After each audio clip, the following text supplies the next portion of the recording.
जी, तो हम बात कर रहे थे कि जो मिलेनियम डेवलपमेंट गोल्स हैं, इसमें जो हमारा 7वां गोल था वो इन्वायरमेंट की सस्टेनेबिलिटी के ऊपर एम्फिसाइज कर रहा था।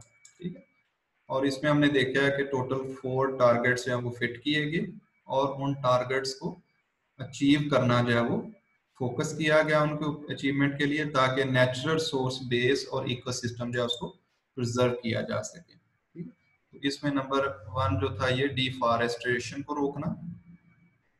नंबर 2 देखा जाए तो ग्रीन टेक्नोलॉजीज को प्रमोट करना, यानी ऑटो व्हीकल्स के अंदर पेट्रोलियम की जो प्रोडक्ट्स हैं उनको रिप्लेस करना रिन्यूएबल एनर्जी सोर्सेज के साथ, जैसे सोलर सिस्टम है, जैसे विंड के थ्रू जो है वो एनर्जी प्रोडक्शन है, पानी के थ्रू हाइड्रल एनर्जी प्रोडक्शन है, ठीक है, या सीएनजी जो है इसको यूज करके कंप्रेस्ड नेचुरल गैस के थ्रू जो है एनवायरनमेंट को प्रिजर्व करना।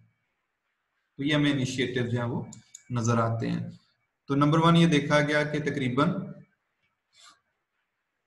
1.9 billion people they gained access to the piped drinking water since 1990। तो पानी जो है ना, किसी दौर में हम पढ़ते थे कि 70% ऑफ द ग्लोबल पॉपुलेशन जो है उसको पीने का साफ पानी अवेलेबल नहीं है। तो इसमें देखें कि 1990 से लेके 2015 तक 2.3 बिलियन से नंबर बढ़ के 4.2 बिलियन हो गया। ठीक है, और इसके अलावा ओजोन की मैं अभी आपसे बात कर रहा था। ठीक है, इसके अलावा एक वाश प्रोग्राम है जिसमें वाटर एंड सैनिटेशन जिसको कहा जाता है, इसमें ओपन डेफिकेशन को डिस्करेज किया जाता है, टॉयलेट फैसिलिटीज को इंक्रीज किया जाता है। ठीक है, ताकि जो एनवायरनमेंट है उसको क्लीन रखा जा सके। तो 2.1 billion people have gained access to improved sanitation. The proportion of people practicing open defecation has fallen almost by half since 1990। अभी भी देखें 2.5 बिलियन पीपल ऐसे हैं जिनको टॉयलेट की फैसिलिटी अवेलेबल नहीं है, और मेजॉरिटी अगर हम देखें ना तो ये लोग इंडिया के अंदर रहते हैं। The proportion of urban population living in slums in developing regions fell from approximately 39% in 2000 to 29% in 2014। तकरीबन 1/4 जो है ना उसके अंदर इंप्रूवमेंट नजर आती है। ठीक, तो ये कुछ इंडिकेटर्स हैं भाई जिनसे नजर आता है कि 7वां जो हमारा गोल था मिलेनियम डेवलपमेंट का, उसके अंदर कुछ प्रोग्रेस हुई। 8वां जो हमारा गोल है वो ग्लोबल पार्टनरशिप के ऊपर फोकस करता है, वो कोलैबोरेशन के ऊपर बात करता है। ठीक है, और इसके अंदर जो है 6 टारगेट्स सेट किए गए। टारगेट्स में से मैं एक दो आपके साथ शेयर करता हूं कि एक इसमें इस चीज के ऊपर एम्फिसाइज किया गया है कि जो डेवलपिंग कंट्रीज है उनके ऊपर कर्जा जो है वो ज्यादा होता है, उस कर्जे को कम करने की कोशिश की जाए, ताकि जो वो कर्जा पे करने में रिसोर्सेज लगा रहे होते हैं जीडीपी का, उसको वो ह्यूमन जनरल सोर्स की डेवलपमेंट के ऊपर लगा सके, हेल्थ और एजुकेशन सिस्टम को बेहतर कर सके। इसके अलावा ड्रग्स जो है बेसिकली डेवलप कंट्रीज के अंदर डेवलप होती हैं, और ड्रग डिस्कवरी जो है वो 8-8 10-10 साल का टाइम लेती है। इसके अंदर ह्यूज इन्वेस्टमेंट होती है, और कंपनीज जो है वो फिर ज़ाहिर है वो प्रॉफिट के लिए इसको सेल आउट करती हैं।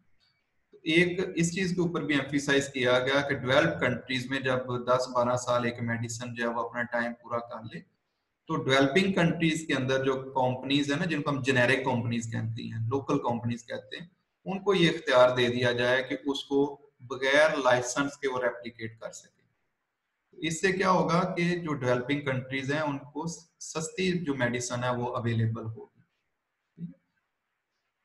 तो इसके अलावा इंफॉर्मेशन और कम्युनिकेशन की जो टेक्नोलॉजीज हैं इनको डेवलप करने के लिए जो कोलैबोरेशन है उसके ऊपर जोर दिया गया। तो फॉर एग्जांपल क्या इंप्रूवमेंट नजर आई भी हमें कि 2000 में जो डोनेशन थी, जो एड थी, वो 81 बिलियन थी, जो कि 2014 में बढ़ के $135 बिलियन हो गई। इसका मतलब है कि वो कंट्रीज जिनके ऊपर कर्जा जाते हैं उसको कम करने के लिए उनको कुछ असिस्टेंस जो है वो प्रोवाइड की गई, ठीक है। और इसमें सबसे बड़ा रोल जो है ना ये डेनमार्क, नॉर्वे, स्वीडन, यूके, मैं आपसे पहले भी बात कर रहा था कि ये वैसे हर मेंबर कंट्री जो है उसने अपनी जीडीपी का 0.7% कंट्रीब्यूट करना होता है यूनाइटेड नेशन को, और वो फिर म्यूचुअल फंड जो है ना वो जहां जहां जरूरत होती है उसको डिस्ट्रीब्यूट किया जाता है। तो इस वाले केस में हम देखें तो इन्होंने अपनी इनकम का इवन 0.7% से एक्सीड करके जो है ना वो डोनेट किया। तो रियल सेंस में जो कंट्रीज वो चाह रहे होते हैं कि बाकी कंट्रीज भी तरक्की करें, उनमें ये शामिल है, ठीक है। इसके अलावा अगर हम देखें तो 95% ग्लोबल पॉपुलेशन जो है उस तक मोबाइल की एक्सेस हो गई, मोबाइल टेक्नोलॉजी जो है उस तक उसकी एक्सेस हो गई। और ये यूजर बेस जो है वो कितनी बढ़ गई भाई, 2015 में 7 बिलियन, ऑलमोस्ट हर इंडिविजुअल के पास जो है वो मोबाइल कनेक्शन अवेलेबल है। तो इसमें बड़ी ट्रीमेंडस प्रोग्रेस नजर आती है।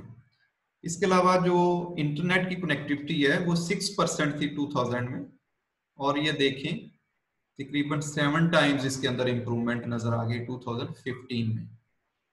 अब आपको 4G के बाद 5G टेक्नोलॉजी का नाम सुन लें, ठीक है, जिसमें चाइना जो है उसका हुआवे और इसी तरह यूएसए का जो एप्पल और ये जो बड़े नाम है ये इसके अंदर इस रेस के अंदर शामिल है, ठीक है। और 5G टेक्नोलॉजी है वो आप इमेजिन नहीं कर सकते कि उसकी स्पीड जो है वो कितनी ज्यादा होगी।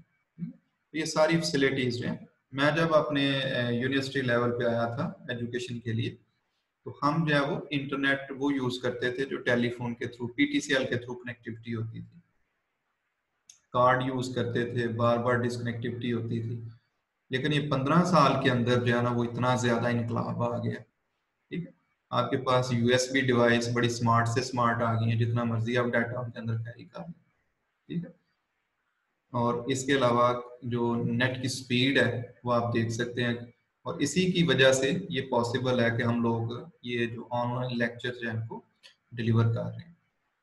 तो ये भाई 8वां जो गोल था ये पार्टनरशिप के ऊपर जोर देता है ताकि ग्लोबल लेवल पे डेवलपमेंट की जा सके, ठीक है। और कुछ एरियाज के मैंने नाम लिए हैं, जैसे एड्स प्रोवाइड करना उन कंट्रीज को जहाँ पे कर्जा जिनके ऊपर ज्यादा है, और इंफॉर्मेशन और कम्युनिकेशन टेक्नोलॉजीज जो हैं उनको बूस्ट प्रोवाइड करना। तो there is still much to do भाई, इसमें मैसेज क्या है कि अभी बहुत ज्यादा करने की जरूरत है। तो अब जब बहुत ज्यादा करने की जरूरत है तो इसका मतलब है कि 2015 के बाद इन एरियाज को मजीद टाइम दिया जाए, मजीद एक्सटेंड कर दिया जाए, ठीक है। और इनको जो एक्सटेंड किया गया ना उसको सस्टेनेबल डेवलपमेंट गोल्स का नाम दिया गया।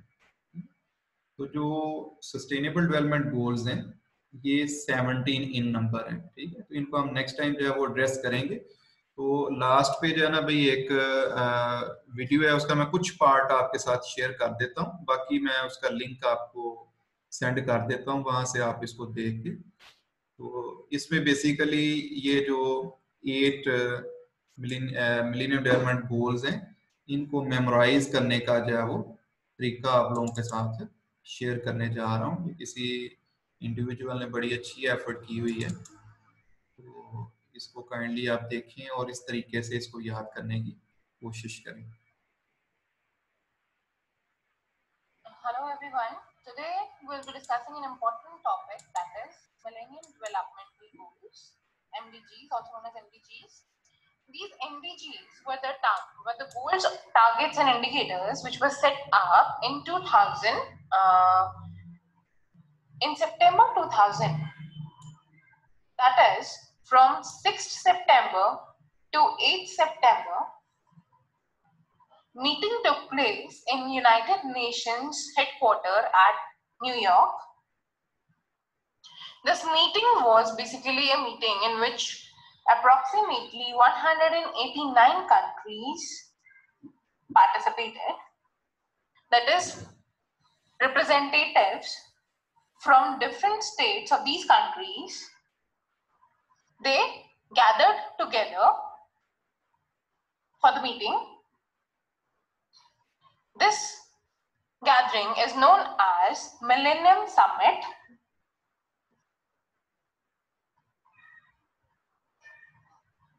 In this Millennium Summit, at the end of the meeting, that is on 8th September, they followed a United Nations declaration. All the countries, they approved or they agreed in following a United Nations declaration. In this meeting, what leaders from different countries did was they made specific commitments in 7 areas. What are these 7 areas in which the commit? जी, ये भाई आपने देखा है कि 2000 में सितंबर में New York में meeting call की गई जिसमें 189 कंट्रीज जो उन्होंने पार्टिसिपेट किया और उन्होंने 8 गोल्स जो उनको डिफाइन किया। ठीक है, तो अब इन गोल्स को बेसिकली मेमोराइज करने के लिए मेमोराइज करना, इसको हम कहते हैं इंग्लिश में निमोनिक। तो निमोनिक मैं आपके साथ शेयर करने जा रहा हूँ इसके अंदर। इसको मैं बाकी को बाईपास कर रहा हूँ। तो जी, a story to make you learn these MDGs. Let's go through the story which I made. Let's consider there is a little girl who belongs to a poor family and is very hungry. She is not at all educated, due to which she didn't get any job. She got married and she had her first child, and the first child died. This occurred because of poor maternal care. She didn't get good maternal care, and she got various diseases during her pregnancy, that is malaria and many other communicable diseases. In short, she lived in a very poor environmental surroundings. And last but not the least, her partner was also not cooperative. So I guess you got the story. Now we'll derive the Millennium Developmental Goals out of this story. The first goal is the girl belonged to a poor family and was hungry. So the first Millennium Developmental Goal is we have to eradicate extreme poverty and extreme hunger. Second goal is that she's not educated, so we have to improve education. So the second goal is achieve universal primary education. Third is about job, female job, that is there is lack of gender equality and empowerment, so we need to promote gender equality and empowerment.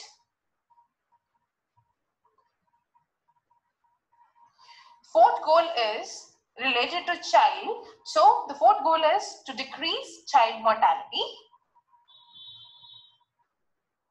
Fifth goal is associated with maternal care. So the fifth goal is to improve maternal health. Sixth goal is associated with diseases. That is, we have to combat HIV, AIDS, malaria and other diseases. Seventh goal is associated with poor environment. That is, we have to ensure sustainable environment for all. And the last eighth goal is associated with partner. So we need global partnership for development. So I guess you are well versed with the 8 goals. Eradicate extreme poverty and hunger, achieve universal primary education, promote gender equality and empowerment, decrease child mortality, improve maternal health, combat HIV, malaria and other diseases, ensure sustainable environment for all and global partnership for development. जी, बाकी भाई video आप देख लीजिएगा। तो इसमें इन्होंने एक story की फॉर्म में आपको समझा दिया है कि कैसे इनको याद किया जा सकता है। तो थैंक यू ऑल भाई, इंशाल्लाह नेक्स्ट टाइम जो है ना वो सस्टेनेबल डेवलपमेंट गोल्स जो है उनको एड्रेस करेंगे। Thank you all.